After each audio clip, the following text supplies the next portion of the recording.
Sotsiaalministeeriumi poolt välja hüütud lause, et väljateenitud aastate pension on sotsiaalne ehk nõukogudeaegne igand, ei pea paika. Meie kolleegid lauljad Soomest, Saksamaalt, Austriast on kõik auga välja teeninud selle pensioni ja riik võimaldab neile seda.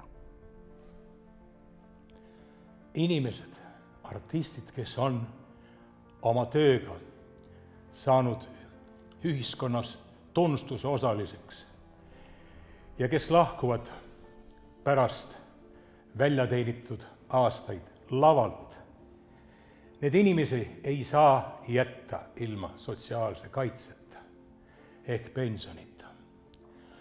See oleks häbi meile, kuna ka mujal Euroopas pensioni maksmine ei ole mitte nõukogulik igand, vaid täiesti normaalne nähe.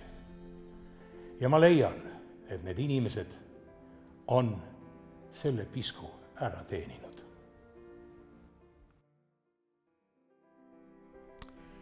Ja selgituseks veel öelda, et meie lauljad, kes me naturaalse häälega laulame 30-40 aastat üle orkestri publikutele reeglina ilma mikrofonita, siis see kurnab meid füüsiliselt, bioloogiliselt ja loomulikult meil on tarvis neid ülemineku aastaid, et kui me lahkume oma töölt, töökohast, teatrist või kontserdilavalt, siis